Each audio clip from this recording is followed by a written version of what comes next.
Shalom, saudaraku, selamat pagi. Renungan kita hari ini 22 Februari 2021, yaitu kita akan memelihara kesucian hari Sabat. Kita akan memelihara kesucian hari Sabat, dan ayat inti kita, hukum yang keempat, Keluaran 20 ayat 8, ingatlah dan kuduskanlah hari Sabat. Ingatlah dan kuduskanlah hari Sabat. Bunyi hukum yang berbeda dari semua hukum, yaitu dari 10 hukum. Hukum-hukum yang lain berbunyi jangan, atau di dalam terjemahan asli adalah tidak akan. Ya, jadi tidak akan atau jangan engkau ada ilah lain, jangan memiliki berhala-berhala, dan jangan menyebut nama Tuhan di hukum yang ketiga. Dan saat ini adalah ingatlah dan kuduskanlah hari Sabat. Allah berfirman, hari ketujuh adalah hari Sabat Tuhan Allahmu. Dia menaruh kesuciannya atas hari ini dan memberkatinya serta menyucikannya sebagai hari perhentian.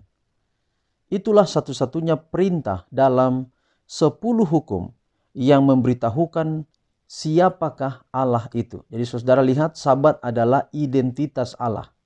Hanya Sabat sajalah yang mengidentifikasi siapa Allah itu, atau mengidentitaskan siapa Allah itu. Ditaruhnya perbedaan antara Allah dengan segala ilah yang lain. Itulah sebabnya kalau kita perhatikan 3 hukum pertama sebelum hukum keempat itu menyatakan tentang ilah lain atau Allah lain. Semua merujuk kepada hukum yang keempat, bahwa dengan menguduskan Sabat kita mengetahui siapa Allah yang asli. Hukum itu mengatakan Allah yang menjadikan langit dan bumi, Allah yang menjadikan pohon-pohonan dan bunga-bungaan, dan beritahukan kepada mereka bahwa Allah yang sama yang menjadikan manusia. Inilah Allah yang engkau harus turuti di hadapan anak-anakmu, dan engkau hanya perlu menunjuk kepada bunga-bunga dan beritahukan kepada mereka bahwa dialah yang menjadikan semuanya ini. Dan dia berhenti pada hari yang ketujuh dari segala pekerjaannya. Hari yang ketujuh itulah suatu peringatan yang diberikan Allah. Menunjuk kepada Allah sebagai Khalik langit dan bumi, dibedakannya Allah yang benar dari semua ilah palsu. Setiap orang yang memelihara hari ketujuh menyatakan oleh perbuatan ini bahwa mereka adalah penyembah-penyembah Yahweh. Demikianlah hari Sabat itu menjadi suatu tanda kesetiaan manusia kepada Allah selama masih ada di atas bumi untuk berbakti kepadanya. Allah telah memberikan kepada manusia 6 hari di mana harus bekerja. Dan ia menuntut agar pekerjaan mereka sendiri harus dilakukan dalam 6 hari kerja itu. Segala perbuatan yang perlu dan kemurahan dibolehkan pada hari Sabat. Orang-orang sakit dan yang menderita pada segala waktu haruslah dirawat. Tetapi pekerjaan yang tidak perlu haruslah dihindarkan dengan keras. Dan di dalam hukum itu termasuk semua orang yang di dalam pintu gerbang kita. Penghuni rumah kita harus mengesampingkan semua usaha duniawi pada saat-saat yang suci itu. Semuanya harus bersatu untuk memuliakan Allah oleh perbaktian sukarela pada harinya yang suci. Selama langit dan bumi masih utuh, hari Sabat itu akan terus menjadi suatu tanda kuasa Khalik.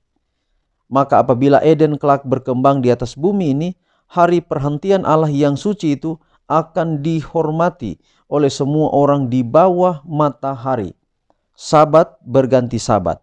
Segala penduduk dunia baru yang dipermuliakan itu akan datang sujud menyembah di hadapanku, firman Tuhan. Jadi saudara, hukum keempat adalah identitas Allah. Kenapa Tuhan menyuruh kita menyucikan Sabat? Menyucikan Sabat bukan hanya untuk orang Yahudi saja. Ingat dalam Markus 2, 27-28, hari Sabat diadakan untuk manusia. manusia dalam konteks ini, ayat itu tidak mengatakan hari Sabat diadakan untuk orang Yahudi. Ingat, Sabat telah ada sebelum orang Yahudi ada. Jadi Sabat bukan dijadikan secara eksklusif untuk orang Yahudi, tetapi Sabat untuk semua orang, untuk semua manusia. Mengapa demikian? Karena Sabat adalah identitas. Ketika kita menyucikan Sabat, maka kita mengakui Allah pencipta langit dan bumi. Identitasnya adalah Sabat. Kalau kita berkata kita menyembah Allah, Allah yang mana?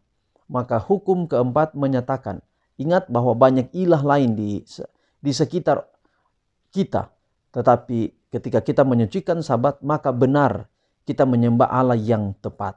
Maka perlu untuk menghormati hukum yang keempat. Tentu selama langit dan bumi ada, maka Sabat itu tetap ada. Kenapa Sabat itu kekal?